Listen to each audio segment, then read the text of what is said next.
lagi. Assalamualaikum warahmatullahi wabarakatuh. Pagi ini kita akan membahas tentang diet konseling. Nah, kita mulai dengan pengertian tentang berbagai macam diet ya. Jadi supaya para mahasiswa ini bisa menjelaskan apa saja macam-macam diet tersebut ya. Jadi tipe-tipe diet itu banyak sebenarnya. Jadi di sini yang saya akan masukkan hanya beberapa saja ya. Jadi pertama adalah tentang tipe vegetarian, yaitu adalah diet yang tidak memakan daging ya, tidak makan daging sama sekali. Kemudian ada lagi fruitarian diet. Jadi diet yang dilakukan lebih banyak mengonsumsi buah-buahan. Kemudian lacto vegetarian. Pola makan vegetarian yang mencakup jenis produk susu ya, produk susu, tetapi tidak termasuk telur dan makanan yang mengandung hewan. Kemudian ada lacto-ovo vegetarian, vegetarian diet yang mencakup telur dan susu. Jadi dia tiap hari makannya itu ya. Kemudian ada vegan diet. Nah, ini adalah vegan yang tidak mengkonsumsi daging, ayam, ikan, kepiting, udang, cumi, dan makanan yang diproduksi oleh hewan-hewan tersebut. Jadi dia juga tidak makan telur, juga tidak meminum produk susu maupun madu.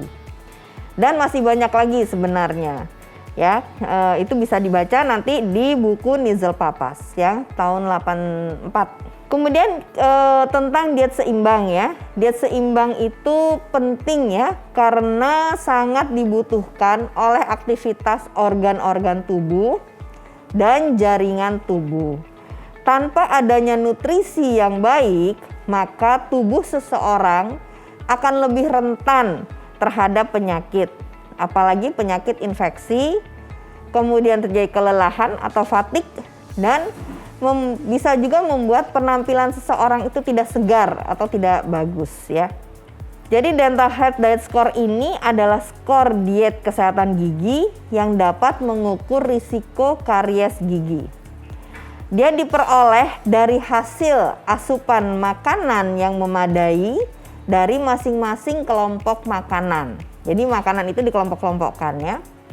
Ditambah konsumsi makanan yang sangat direkomendasikan untuk mendapatkan kesehatan gigi yang optimal. Dari jumlah skor ini dikurangi untuk konsumsi makanan yang terlalu manis, yang kemanisan yang berasal dari tambahan gula refined karbohidrat. Cara perhitungannya seperti apa agar kita bisa memberikan rekomendasi-rekomendasi? Jadi di sini ada 5 tahap. Jadi tahap pertama ya adalah tentang pastikan konsumsi makanan perharinya apa saja.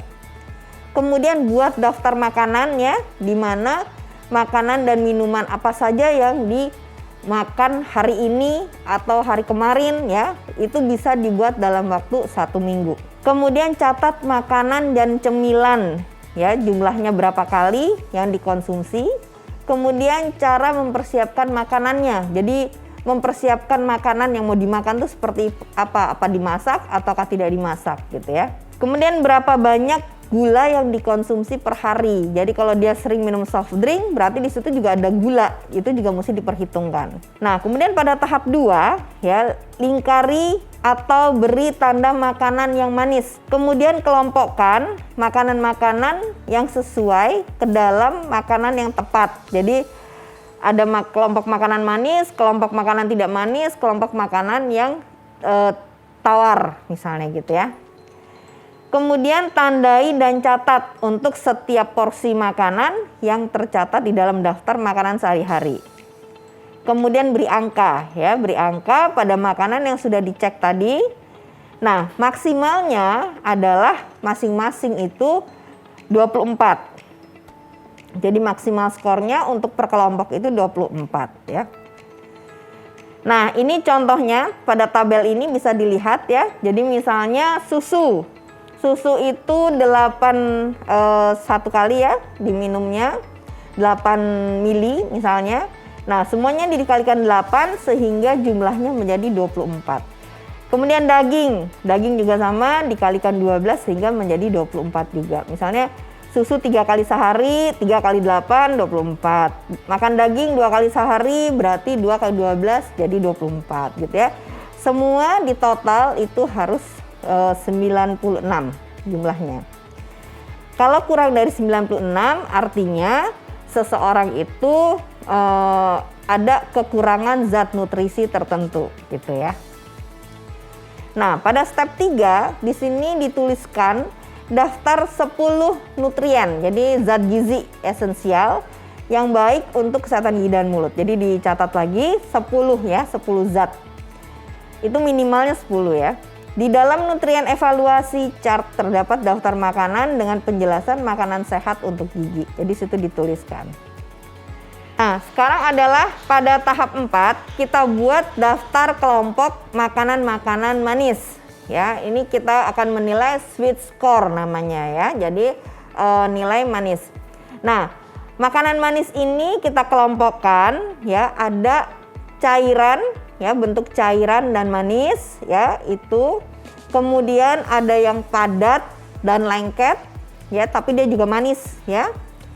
Kemudian dia adalah padat tapi dia larut, perlahan-lahan dia larut di dalam rongga mulut ya. Nah, ini ada di tabel, kita bisa lihat ya. Kalau kita minum cairan yang manis itu berapa kali sehari dikalikan 5. Kemudian kita makan makanan manis dan lengket, itu berapa kali sehari kita kalikan 10. Kemudian kita makan makanan padat tapi dia larut secara perlahan-lahan, jadi padat manis larut perlahan-lahan, itu kayak permen ya, permen yang itu. Nah, itu berapa kali sehari dikalikan 15 gitu ya. Kemudian nanti dijumlah ya, dijumlahkan, jumlahnya itu nanti kita gabung dengan tabel yang kelompok makanan sebelumnya. Nah, di sini ada tulisan totaling score-nya. Jadi nilai total dari tabel yang pertama ditambah dengan sweet score ya. Jadi kalau tabel pertama tadi 4 kelompok makanan yang baik ya. Jadi kalau dia kisarannya antara 72 sampai 96 itu sangat bagus ya. Nah, kalau nilainya dari 4 kelompok makanan tadi kurang dari 56, kemudian sweet score-nya lebih dari 15, artinya seseorang ini harus direkomendasikan merubah perilaku makannya, perilaku dietnya supaya didapatkan skor yang baik. Nah, step 5 ini adalah digabungkan dari total score yang slide sebelumnya. Jadi, kalau nilainya sangat tinggi semuanya ya, tapi untuk 4 kelompok makanan rendah, kemudian sweet score-nya tinggi, artinya dia direkomendasikan punya risiko menjadi gigi berlubangnya juga akan menjadi lebih tinggi. Jadi kita memberikan rekomendasi makanan-makanan apa yang baik untuk dia, kemudian perilaku apa yang kita harus berikan kepada individu tersebut. Kemudian dalam hal memberikan konseling itu adalah yang paling penting adalah kita menggunakan teknik komunikasi yang paling bagus supaya individu atau pasien atau masyarakat itu bisa dimotivasi untuk merubah perilaku. Kemudian kita memikirkan kata-kata, jadi verbal maupun non-verbal ya, dengan gerakan-gerakan. Kemudian personalisasi pesannya apa ya, sehingga orang tersebut akan terus mengikuti anjuran kita secara kontinu. Nah, pentingnya komunikasi dan diet counseling ini terutama dalam waktu wawancara. Ya, wawancara itu kemudian kita lihat nilai status skornya seperti apa. Jadi si pasien atau masyarakat ini akan tersentuh hatinya langsung, saya harus merubah perilaku saya gitu ya. Nah, sampai di sini apakah ada pertanyaan? Kalau ada pertanyaan bisa ditulis di chat di Emas, nanti kita berdiskusi lagi di dalam chat Emas ini. Mungkin dari saya hari ini adalah kuliah terakhir, mungkin minggu depan kita ujian ya. Sampai di sini, assalamualaikum warahmatullahi wabarakatuh, selamat pagi.